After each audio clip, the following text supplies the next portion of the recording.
First, I just want to say that it is so wonderful to be back among humans, like in a conference room and getting to see old friends and new friends.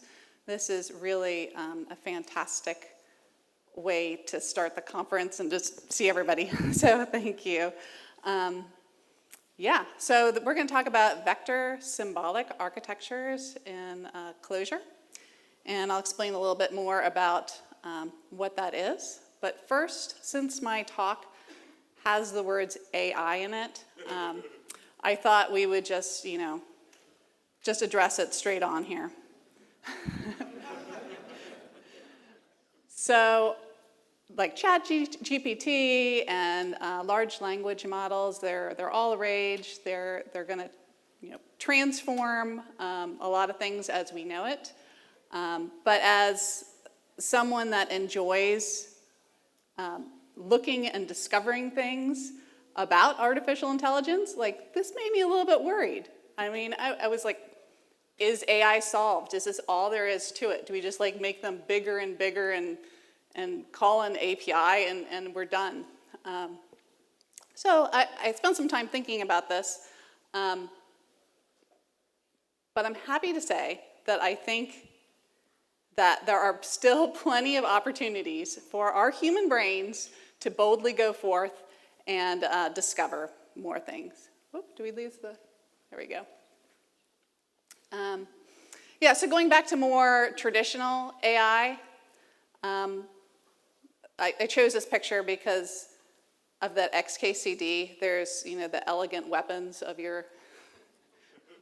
So I think LISP is a very elegant, and it was invented in 1958 by John McCarthy, and he is one of the forefathers of artificial intelligence as we know it, and actually helped coin the term artificial intelligence.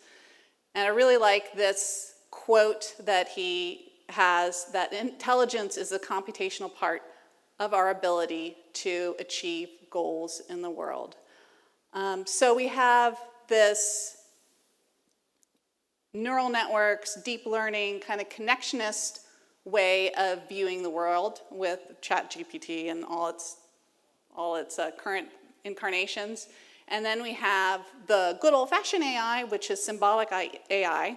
And there's an intersection of this, and the intersection of this is what we're going to be talking about today with hyperdimensional computing.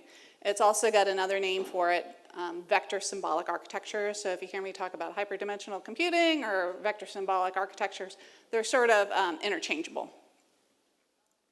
So what is at the fundamental section of this? You have a vector, which we all know what vectors are, but they're hyperdimensional, which sounds really cool, but it just means that they're really, really big. So to have a hyperdimensional vector, you have to have at least 10,000 dimensions. Sometimes bigger, million, 10 million, that's fine, but it has to be at least 10,000 dimensions.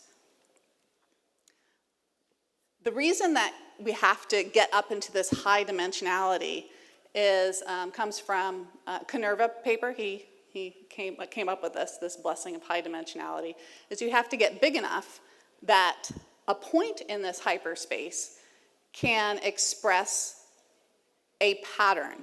Sometimes it's been called like a thought pattern. So it's the smallest meaningful unit of cognitive code, this point in hyperspace, which is this vector. So each point in this hyperspace can be thought of as an atomic entity. And because of this hyperdimensionality, any random point in hyperspace is going to be pretty much unlike any other random thought in hyperspace. So let's just take a 10,000 dimension one. So if you have a 10,000 dimension binary vector, that's 2 to the 10,000 points in space or patterns, which when you calculate that all out, it's a really, really big number that I can't fit on my slides. So if you're thinking about these points in space being, orthogonal, perfectly orthogonal to one another, there's only 10,000 perfectly orthogonal vectors in this space, but it has a huge number of nearly orthogonal vectors. So, for all practical purposes, a randomly generated hypervector is nearly orthogonal to any other random hypervector. So this means we can take one of these points in hyperspace, a huge vector, a thought pattern, and have it represent a symbol. So this point here is a cat. So advantages. Advantages that this hyperdimensional way of approaching the world has to others is that it's noise tolerant. Because you have 10,000 of these points, you can lose big sections of them, and they can still retain their meaning. It also solves the problem of symbol grounding. So what does this cat represent in the real world? Well, you can actually ground it to real world input. It can be grounded to a picture of an actual cat or the word representation of an actual cat. And it also really is more how our brains work. Our brains are made up of many, many neurons. So it's more like our brains, not perfect. But here comes the cool part. You have these huge hyperdimensional vectors, but there's an algebra for them. We can have this mathematical way to have operations to combine and work with them. So in vector symbolic architectures, there's actually a few implementations of this algebra. The original one that Carin came up with was called binary spatter code, BSC. There's also other ones, holographic reduced representations from Plate. But the one that we're going to work with today is called MAP by Ross Gaylor, and it's called multiply add permute, or MAP. So going into this implementation of VSA, the first thing you have to do is you have to initialize your hyperdimensional vector. So in this implementation, we're going to allow all the numbers of the vector to be real numbers between -1 and 1. And to initialize, simply, we're going to randomly choose a -1 or 1. Okay, here comes the Clojure part. So when I was wanting to explore with this, and I like to do all my explorations in Clojure because I love Clojure. I love being able to get the REPL up and being able to feel my data and quickly iterate and get results. I wanted to be able to work with really large vectors, at least 10,000 and a million. And I was able to do this thanks to the work of Chris Nurnberger, who has a talk later today. He made a lovely library called dtypenext that allowed me to actually go through and implement things in Clojure, in the REPL, with 1 million vectors on my laptop. So, very cool. So thank you. So here's some very simple code to initialize this hyperdimensional vector. We're starting out with 10,000 in our example. We just have a simple function, binary or random, choosing between -1 and -1, and then creating it with the library's tensor function. So on to our first operation. So addition, when you're combining two of these hyperdimensional vectors, it's called bundling, which is kind of like bundling this cat. But you have, here you have the blue vector and the yellow vector is going to be bundled together and to the green one. And it's very simple operations. We're just going to do element-wise addition. But we're also going to clip at 1 and -1. So why are we going to do this? Because our dimensions are so big, the magnitudes don't matter. The only thing that we need to define in this hyperspace is like where it is. The magnitudes just don't matter. So we can clip it, which makes things even more simple. Oh yeah, so what about the zeros? The zeros, again, because of our large dimensions, we can consider them accidents. Remember, they're noise tolerant, we can lose bits of them and they still retain their meaning. And the map implementation is 100% dense. We're not dealing with sparse vectors at all. So yeah, we can just ignore them, they're accidents.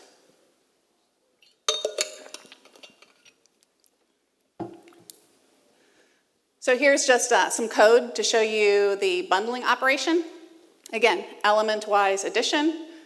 We have a clip function, and we have a bundle function that bundles them, adds them, and clips them.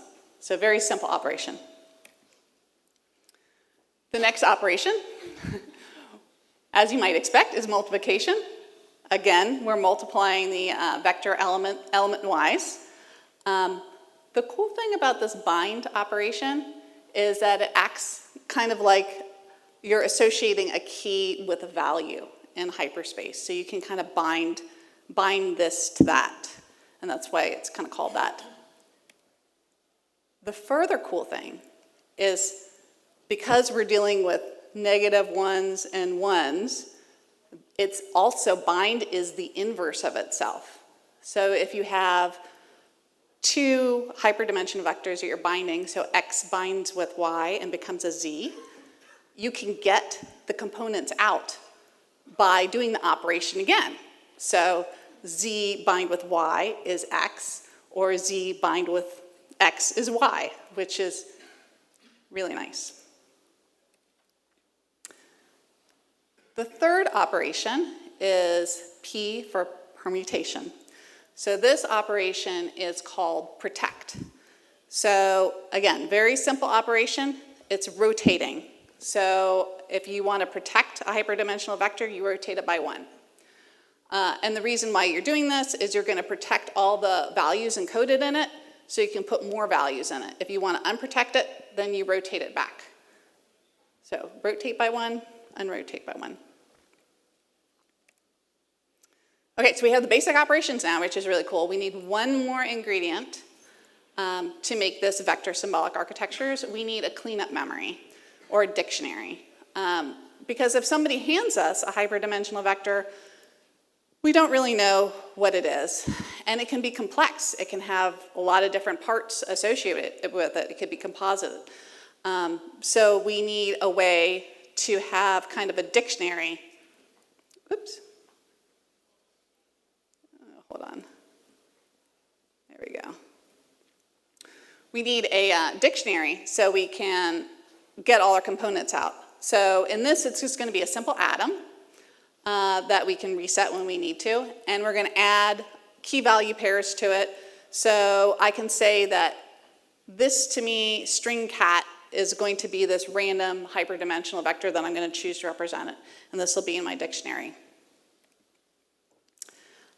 So when we do get a hyperdimensional vector, we can say, hey, which one is this the closest match to in our dictionary, and be able to find out what it is. So this not only allows us to find out which is the closest match in our dictionary, it also allows us to see any other components that this composite value would be with, and we can use the item from the dictionary in our further calculations as a noise reduction step, because as we're doing things, we are creating noise.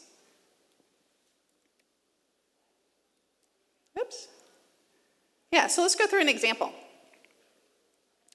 So this example is from an introduction to hyperdimensional computing for robotics, which was the first paper that I was trying to implement. And in it, on the upper section, you're seeing that we are grabbing random hyperdimensional vectors, and we're adding it to our cleanup memory for later use. So we're assigning these random hyperdimensional vectors to the keyword name, to the string Alice, to the keyword year of birth, to 1980, to high score, and to 1000. And then with those, then we can use those operations that we just talked about, those 3 operations. We can take name and bind it to Alice. We can take year of birth. We can bind it to 1980. and we can take high score and bind it to 1,000. And we can bundle those all together.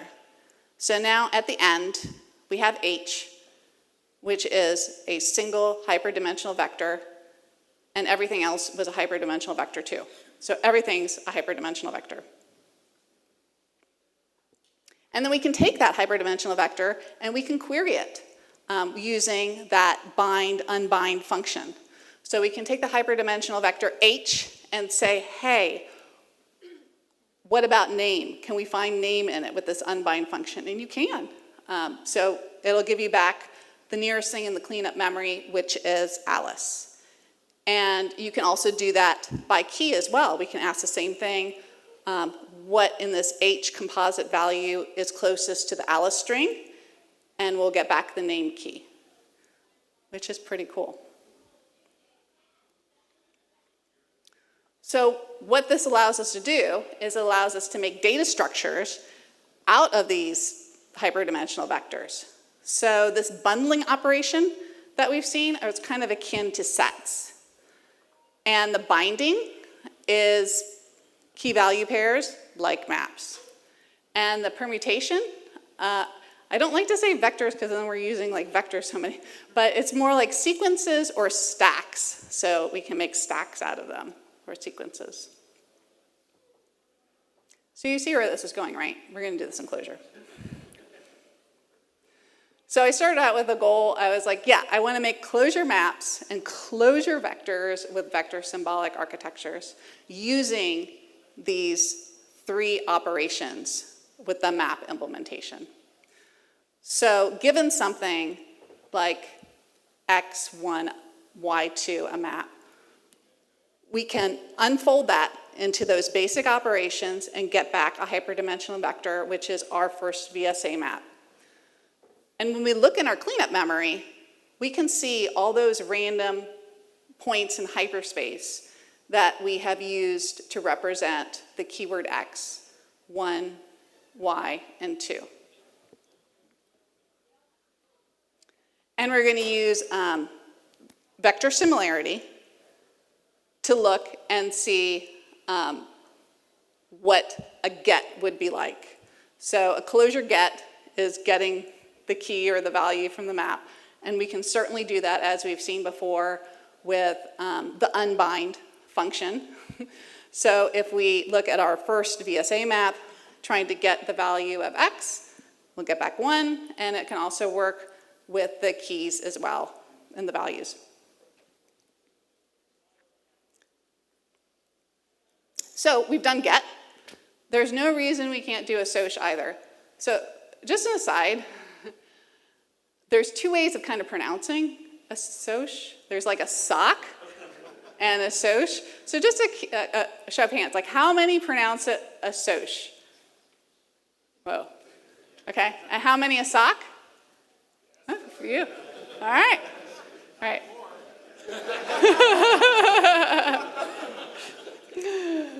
So yeah, but either is fine. Yeah. So we can make an assoc on our first map that we just made. So we can certainly add the key value pair of z and 3 to it. Again, using our bind and bundle. It's just 2 more operations that we have to put on it.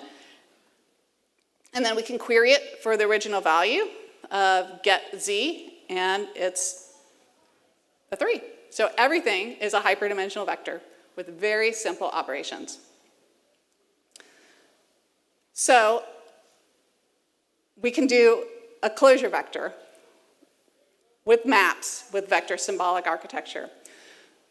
So in this case, we actually want to do a sequence. So we're going to have 2 maps in here. The first map is going to have x with a value of 1. And then the second map is going to have x with the value of 2 and y with the value of 3. So we're going to use our third operation, which is a permute, to be able to protect those values. So the way that we would construct this is we bind x to 1, and then we rotate it by 1, and then we get the other hypervector with x to 2 and y to 3, and then bundle them all together. So they're all in this single hyperdimensional vector, but they're protected by that rotation. That's what protects the association. So we can also implement a get on that data structure with an index, kind of like get in. So we can say get the value x at index 1, in which case then we'd have to unprotect and unbind and get it, and it'll give us back the value of 2. You could do the index at 0, and it would give you back the 1 as well. So now we're moving into the range of like how this is kind of like Clojure operations, but kind of not too, because we can move into the fuzzy zone. We can move into the probabilistic zone that we can maybe call get and not get back just one result. We could get back multiple results or control how many results that we get. So if we have a simple map of x is 1, y is 1, and z is 3, we could call a get with a threshold of how close, because they're all defined by cosine similarity in the dictionary, of how many results that we want. So we could see exactly how close they are in the results. So for x, of course, 1 is the one that's closest to it, but then x itself is also close to it, and the rest are not so close. But yeah, so you can be fuzzy, which is nice. It's also nice in defining compound values as well and being able to search among the relationships around them. So if we have sort of a color map of x is red, y is yellow, and z is blue, we can make a new value. We're going to grab another, we're going to assign a hyperdimensional vector from another space that's going to be the bundling of yellow and blue. So we're going to grab the hyperdimensional yellow, the hyperdimensional blue, and bundle them together. And we can query this original map with this green value with a given threshold and get back the values that are closest to it, which are the ones that we originally made with it. So z and y, which are associated with yellow and blue. So allows you to do some compound composite values, which is really nice.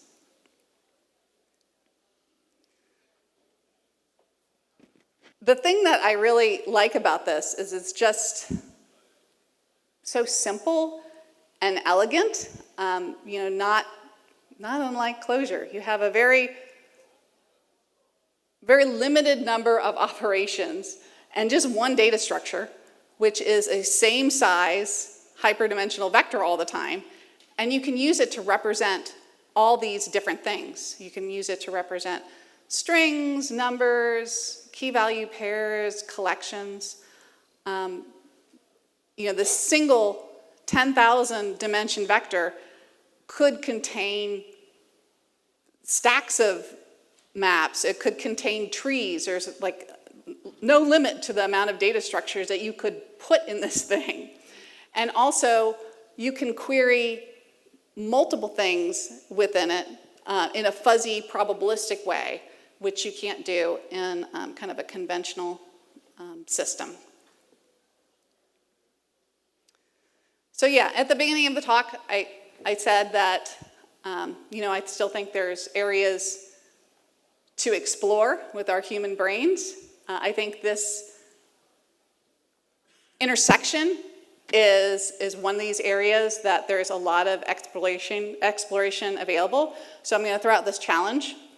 This challenge was put out by Carin in one of his papers, that he thought that one could build on high-dimensional computing LISP out of these operations and these hyperdimensional vectors. So I'm not smart enough to do that, but there's a heck of a lot of people in this room that if you're looking for a challenge, this might be a really interesting one to embark on. Another one would be, there's a lot of talk about databases here. especially this morning, great news. But what we just saw in this example was some sequences of maps, which is basically a collection of facts, which could be thought of as a database. So you could, in theory, have a database as a hyperdimensional vector, a single hyperdimensional vector. And if you bundle two of those together, what do you have? You have multiple databases as one simple hyperdimensional vector, which you could have then a time series of databases all in one hyperdimensional vector. So, yeah, cool stuff. And the third realm of investigations that I'll throw out to you is, again, the merging of the intersection of the two worlds with like deep learning and LLM. All those things have embedding vectors and layers that they deal with. And this way of looking at things can merge those two. So you could merge the symbolic operation using algebra to determine meaning with this neural network deep learning style. And that also might be really cool and powerful. So lots of cool stuff still out there to explore with our human brains. And if you are looking to get started in this and dig in, which I encourage you to do, it's a lot of fun, there is, my GitHub has these code for these explorations here under VSA Clojure. And then the second link is a hyperdimensional computing homepage that has a wealth of resources from papers to look at, to tutorials, to videos, to blog posts. So if you're interested in the field, that's a place to go. So yeah, that's it. So.